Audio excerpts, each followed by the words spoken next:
Jadi membuat penonton bertahan menonton konten kita itu sangatlah penting.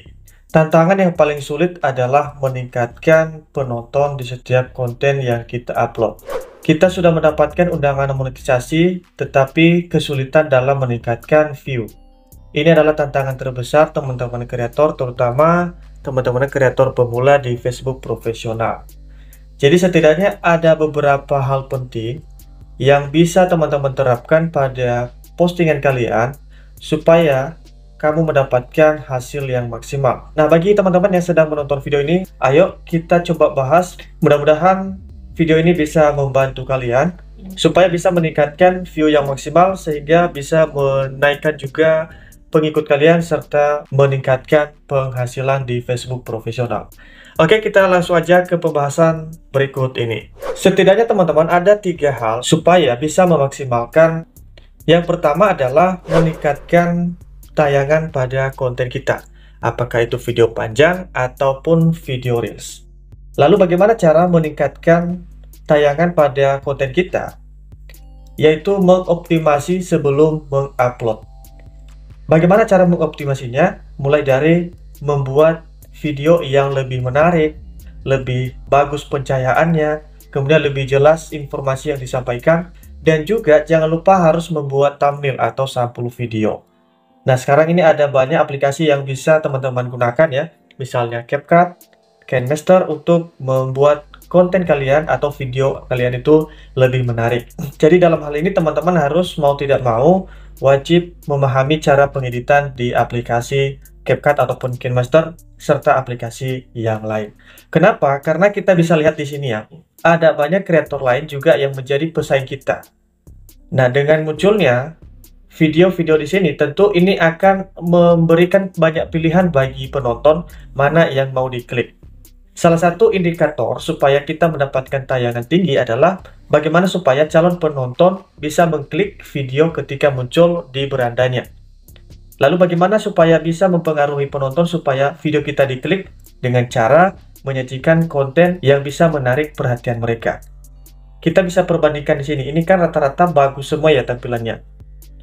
Nah, kalau memang konten kamu muncul dan kebetulan juga merupakan konten yang mereka cari, maka tentu itu berpotensi mereka klik. Kemudian poin yang kedua adalah meningkatkan jam tontonan.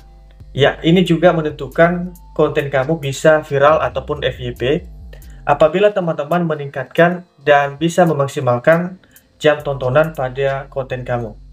Apa maksudnya? Misalnya penonton sudah mengklik video kamu, maka yang dinilai oleh sistem adalah seberapa lama mereka bertahan menonton video tersebut. Jadi bukan hanya sekedar banyak klik saja, tetapi seberapa bertahan penonton menikmati konten tersebut.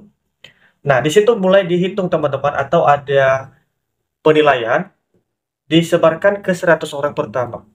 Apabila mereka terima, misalnya mereka bertahan menonton sampai menit-menit terakhir ya, atau melewati 3 detik pertama, maka itu disebarluaskan ke 300 orang atau 500 orang pertama.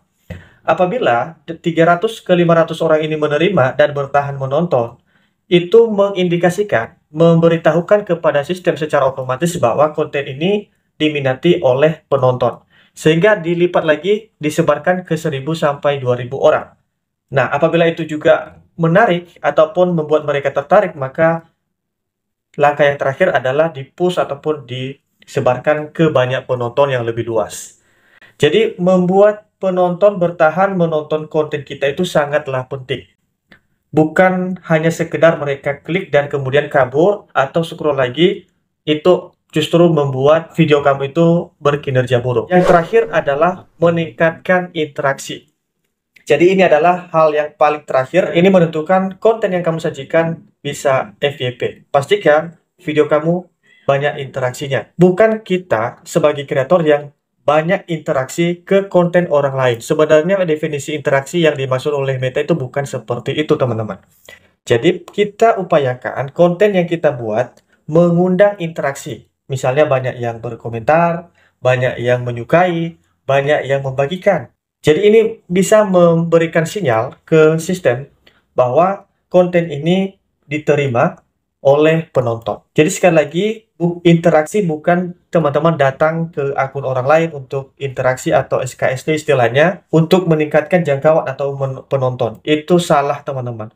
Bahwa kita boleh berinteraksi ke konten orang lain juga tidak apa-apa, tapi bukan untuk meningkatkan jangkauan ataupun penonton.